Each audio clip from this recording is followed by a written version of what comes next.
नमस्कार। खेत खजाना में आपका स्वागत है। आज जुलाई की 14 तारीख है और दिन है शुक्रवार। आज दोपहर के एक वीडियो में हमने आपको कुछ कई फसलों की जानकारी दी थी कि उनकी बिजाई की रिपोर्ट क्या है और बिजाई किन किन फसलों की घट रही है। कुछ एक की बड़ी भी हैं, लेकिन उसमें एक महत्वपूर्ण जो क्रॉप है जिसका पूरे भारत को इंतज़ार रहता है वो क्रॉप है ग्वार। उसकी बिजाई का डाटा मैं बताऊंगा थोड़ी देर में, लेकिन उससे पहले आपसे वही विनम्र निवेदन कि आप इस चैनल को सब्सक्राइब कर लीजिए और सब्सक्राइब करने के साथ साथ बेल आइकन को जरूर प्रेस कीजिए ताकि वीडियो अपलोड होते ही सबसे पहले आप तक पहुंचे। आज सरसों का बाजार ठीक ठाक सा रहा है, कुछ ना कुछ सुधार ही हुआ है, गिरावट नहीं है। गिरावट सिर्फ एक भरतपुर मंडी में है और बहुत थोड़ी सी है। गिरावट क्यों आई है और आगे बाजार कैसा रहेगा, इस पर विस्तार से बात करें तो सबसे पहले तो ये बात समझ में आती है कि भरतपुर के इलाके के अंदर सबसे ज़्यादा तेल मिलें हैं, छोटी और बड़ी इकाइयाँ काफ़ी हैं और उनमें से 50% से लेकर के 60% तक की जो तेल यूनिट है, तेल बनाने वाली, सरसों का तेल बनाने वाली यूनिट जो है वो बंद पड़ी हैं क्योंकि पैरिटी नहीं है। पैरिटी नहीं होने के कारण मिलें बंद पड़ी हैं और विदेशी जो आयातित तेल है, खाद्य तेल, वो इस तरह से अटे पड़े हैं भारत के अंदर कि उनके सामने घरेलू हमारा सरसों और सोयाबीन जैसी तिलहनी फसलें, उनका जो खपत है वो बहुत मुश्किल हो गई है। इसलिए कि क्योंकि सरकार ने विदेशी जो तेलों पर आयात जो ड्यूटी है वो बिल्कुल ज़ीरो जैसी की हुई है और उसके कारण बहुत सस्ता तेल बाज़ार से विदेशों से आ रहा है, जो यहाँ भी बहुत सस्ते रेटों पर उपलब्ध करवाया जा रहा है।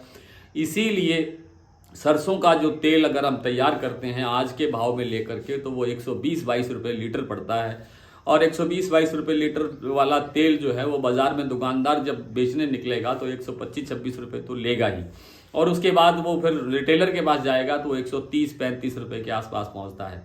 तो इतने महंगे तेल के आगे जब पाम जैसा तेल, जो खोमचे वाले, होटल वाले, ढाबे वाले, फलां वाले, टिकट वाले, ये सब जो है इस तरह का पाम तेल लेते हैं जो सबसे सस्ता है, जो लंबे समय से 100 रुपये से काफ़ी नीचे है और बल्कि ये कहना चाहिए कि कभी कभी तो ये 70 रुपये के आसपास भी देखा गया है।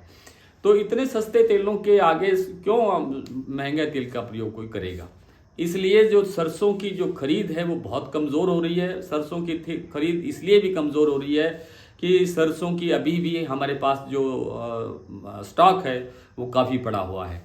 और दूसरी बात ये है कि अब अच्छी क्वालिटी का जो सरसों है उसका मिलना कठिन होता जा रहा है। अब कहीं कहीं सरसों में इस तरह की शिकायतें आ रही हैं कि सरसों में स्मेल आ रही है या सरसों का जिस गीली सरसों का किसी तरह से उपयोग कर लिया गया उसके अंदर भी, सरसों तेल के अंदर भी स्मेल आती है। तो आजकल हालांकि बहुत सारे केमिकल्स ऐसे हैं जो खाद्य तेलों के अंदर किसी भी प्रकार की स्मेल को या किसी भी प्रकार के कलर को ख़त्म कर सकते हैं, लेकिन फिर भी क्वालिटी पर असर आता है और क्वालिटी पर असर को देखते हुए जो अच्छी तेल मिले हैं, जो ब्रांडेड जो तेल बेचती हैं, वो चाहती हैं कि साफ़ सुथरी सरसों ही या स्टैंडर्ड की सरसों ही ली जाए जिसकी बहुत कमी होती जा रही है। इसीलिए जयपुर जैसे बाज़ार में या दिल्ली जैसे बाज़ार के अंदर क्वालिटी वाली जो सरसों है उसका भाव सुधर रहा है लगातार। आज भी दिल्ली का भाव 50 रुपये सुधरा है, जयपुर भी आज 25 रुपये सुधरा है और आपका सलोनी प्लांट में भी आज 25-50 रुपये का भाव बढ़ा है। तो इन सब कारणों में यही कारण है कि अब जो सरसों में गिरावट दिखाई नहीं देती है क्योंकि क्वालिटी का जो माल है उसकी उपलब्धता बहुत कम रह गई है। सरसों में मंदे की संभावना बहुत कम होती जा रही है। धीरे धीरे करके हम आगे की तरफ बढ़ेंगे। एकदम से अचानक से बहुत बड़ी तेजी कोई सोचता हो तो ये संभव नहीं है, लेकिन बाजार डाउन नहीं जाएगा और आगे आगे सुधरता रहेगा। नरमा कपास का बाजार भी स्टेबल खड़ा है, कभी 6900-7000 रुपये का भाव हो जाता है, कभी 7100 हो जाता है। बस इसी दायरे के अंदर बाजार घूम रहा है। एक अकेला मूंगफली का तेल ऐसा है जिसमें कभी गिरावट नहीं आई।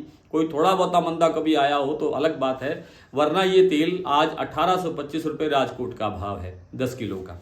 तो इस तेल में गिरावट इसलिए नहीं आई क्योंकि पीछे क्रॉप कमज़ोर थी और जो एक्सपोर्ट था हमारा मूंगफली का भी और मूंगफली के तेल का भी, जो चीन हमसे सबसे ज़्यादा खरीदता है, उसकी डिमांड हमेशा बनी रही और इस कारण से हमारे जो इस तिलहन का यानी मूंगफली का और मूंगफली के तेल के बाज़ार में कभी गिरावट दर्ज नहीं हुई।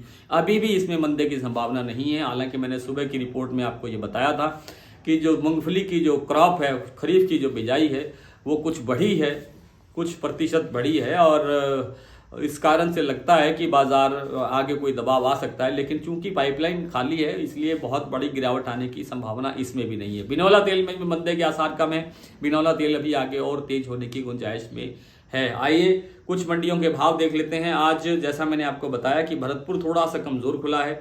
भरतपुर का आज का भाव रहा 5262 रुपये, कल था 5300 रुपये।